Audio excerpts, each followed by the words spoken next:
Hey everyone, this is James from TDB bringing you another Inbetweenisode. Today I am going to be comparing a couple different Chensheng Hao teas, and it is actually the same blend. One is the Chensheng Hao Yihao from 2011 versus 2025. So thank you to the folks over at Chensheng Hao. They've always been very nice about sending stuff over. And for me, they're always kind of an interesting brand of interest, partly because I think their tea is interesting and decent oftentimes. But also because we can sort of test the storage and see how things are doing. So the 2011 one comes from Poor Northwest. When it comes to Poor Northwest, I know he has gotten tea from a number of sources. For the Chensheng Hao, I actually have no idea where he got them from. So it's possible they were from someone like Yunnan Sourcing who got them from a Guangdong dealer or something like that. That would be pretty ideal. It's also possible that, who knows? It's possible that they were just kind of more dryly stored. In my experience with Chensheng Hao, almost everything I've had has been more on the dry stored end of things. So I've always been very curious to try something a little more humidly stored, or at least it doesn't even have to be really wet stored, but just something that has been pushed further along, because that just tends to be a little bit more of my own specific taste. Nonetheless, in this case, we are able to compare a blend that is 1 year old versus 15 years old. The Poor Northwest, in my opinion, their storage, I think in terms of approximately trying to figure out the speed, I think it's actually kind of about the same as a lot of these kind of climate-controlled warehouses. Maybe it's just a little bit touch slower, but it's by no means kind of the slowest Western storage that I've encountered. So I appreciate the ability to sample it and try from him as well. So those of you not familiar, Chensheng Hao, big brand in China, kind of came into prominence in the mid-2000s for kind of monopolizing Lao Banjiang for a stretch. They make two signature blends, and I tend to be a little bit more interested in the blends than their other teas. And their blends are the Bawang blend and the Yihao blend. The Bawang blend in particular has a really, really punchy, pungent bitterness, and that's always been the one that's probably intrigued me a little bit more. Their Yihao blend is a little bit different balance to it. It's a little bit less of that punch of the bitterness, but it still definitely has kind of that Munghai County, Boonlong-ish base to it. And of course, like all these people, they're probably very specific about what specific tea leaves go into which blend. Nonetheless, we are going to get going.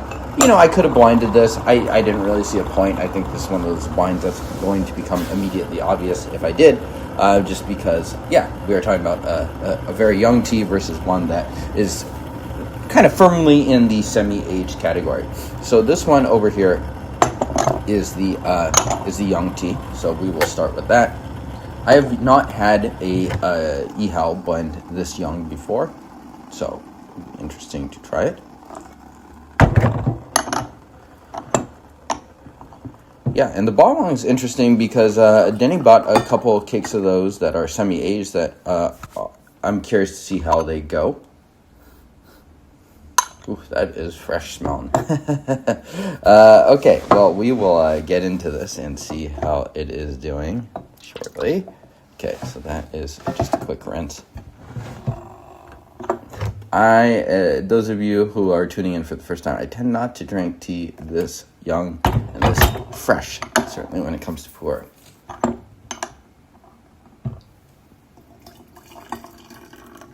Just mostly not my preference. I've never had stomach problems really from Pu'er yet, fingers crossed. Fresh, floral, a bit of a nutty aroma to this too. Pretty classical, I would say, overall. And I think this is one episode where I'm not going to go side by side steep exactly. I'll probably do a couple on this. So I'm going to do one more here and just let this cool down for a hot second. My daughter, my wife is Japanese American, and so we teach our daughter a little bit of Japanese. So for me, at least, when things are hot, I'm always have in my head now fufushita, which is blow it and try to cool it down. My Japanese is not good, nor is my Chinese, but my Chinese is at least a little bit further along than my Japanese. Gonna give this a rinse over here. This is the 2011. So this one in particular, these first steeps are going to be interesting to see just kind of what is going on with the storage here and figuring it out. I had this tea once. It was a while ago. I don't know it super well either. And the Yihao is not a blend that I have bought really much of at all. Interesting. Especially when put in contrast with that one. You can smell the age here. A little bit more of the woodiness. Yeah, mostly woody here versus kind of the more fresh florals that you're getting from that one. Why did I choose the 2011? Poor Northwest actually has a bunch of these, but I chose 2011 because it is the oldest of them, and I was curious to try something with more age. Cheers.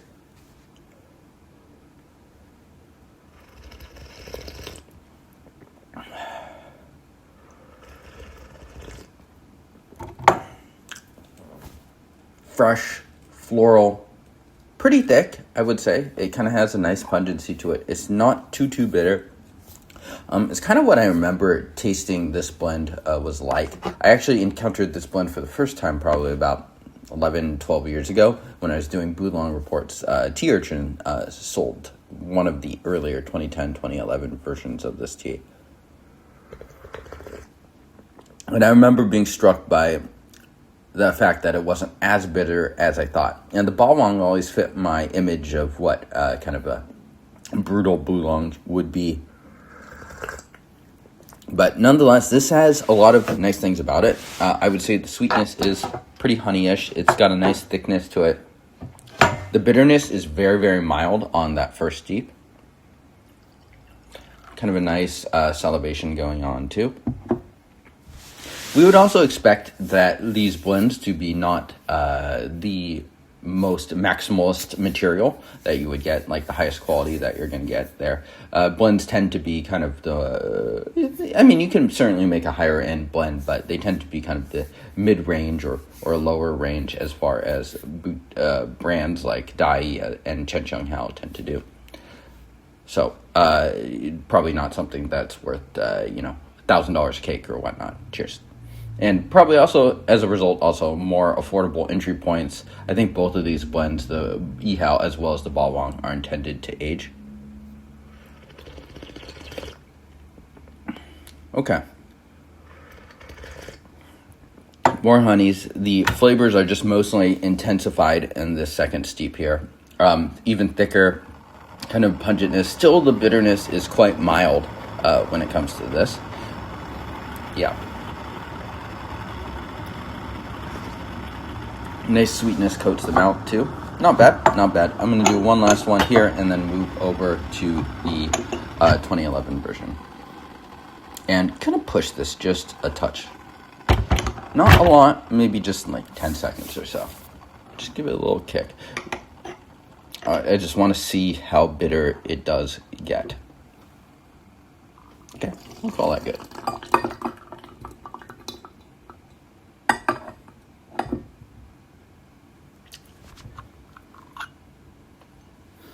For enjoyers of young sheng, especially kind of young Boulong blends, drinkable, yeah. I know a lot of people like the Naka to drink from Chensheng Hao. For me, at least, I am just not a young tea enjoyer, so it tends not to be stuff that fits into my gaiwan very often. Okay, so that is steep one. You can tell there's a little darker color coming in here. We'll take a smell of both these guys as well.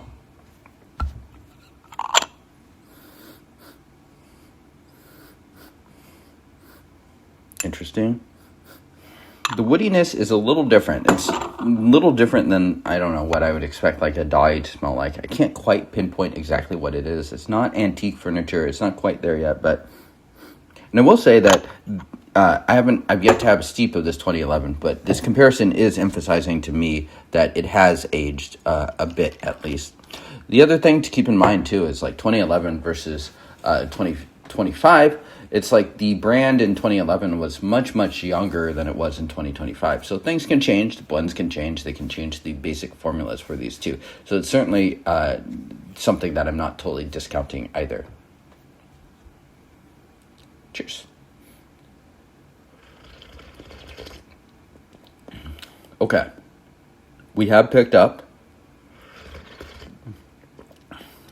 is a little bit more bitterness, but I would say in general, it has more of this like puckering, sour tartness to it. It's certainly overbrewed. Yeah, it's but we can see some of the potency and the strength of the tea in that last brew. Okay, let's move to 2011. And while we wait for that to cool down a little bit, we will make another cup of this. Making sure that water is nice and hot there.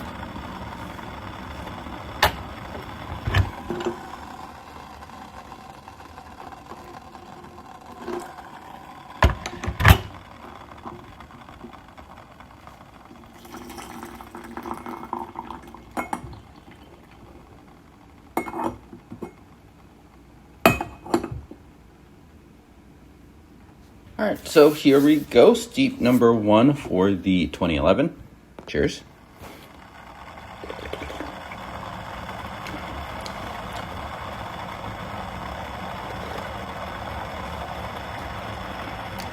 Interesting. So you can tell it is quite a bit smoother than that. There's a really dominant woody taste, so that floral notes and things like that are all gone for sure from the tea. Certainly in contrast with the 2025. Yeah, I would say that this approach definitely emphasizes the aging that has been done here.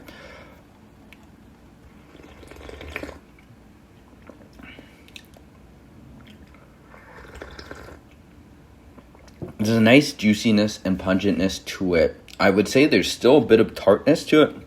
Bitterness is even more mild. Yeah, there's definitely a little bit of pucker still going on this tea.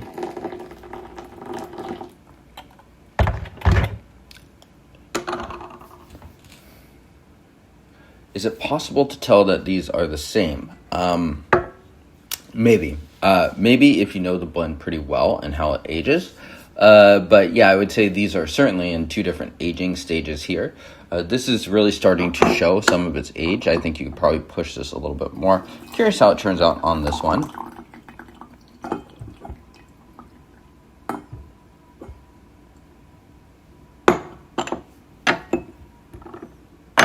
Yeah, and the leaves there is kind of a contrast in the leaves. The one on the left is, kind of a darker, more olive-ish green. And this one is far more verdant. The younger tea, I would say, has a little bit more clarity of profile. Not unexpected, but that can certainly be the case for a lot of young tea. And then once it gets to that sort of semi-aged phase, it can taste a little more muddied. I wouldn't say that the 2011 is muddied necessarily, but it's a little bit more in that direction. Trying to figure out what type of tea it really is.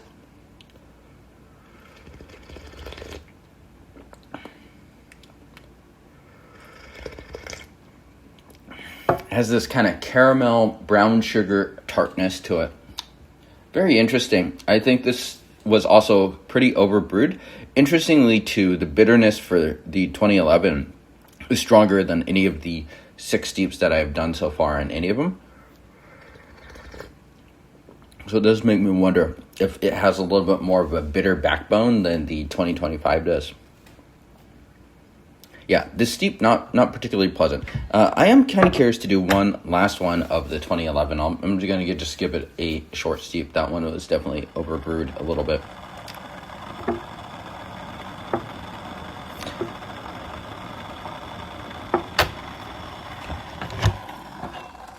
Curious if anyone else has any experience with the more aged versions of these blends and how they think they're doing.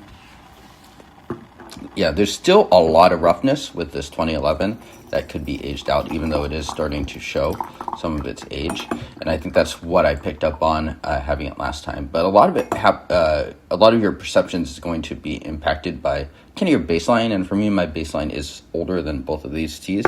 But having them side by side like this, it does really emphasize that some legitimate aging and age notes have occurred for this 2011 tea.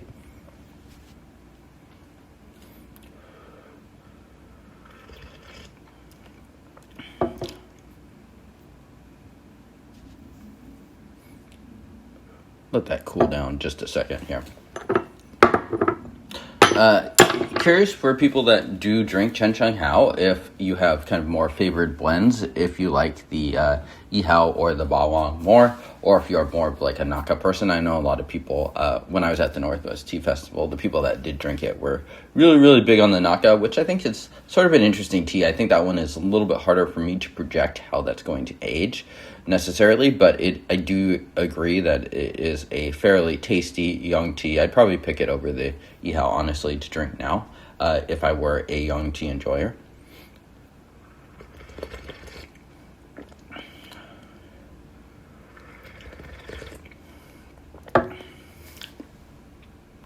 Nice density to this. I do think this is aging pretty well. Gonna say it can certainly be overbrewed, and it would certainly be my preference to age this even more. But it's developing a nice, just woody core to it, and I think the sturdy woodiness is definitely a pretty legitimate semi-age profile.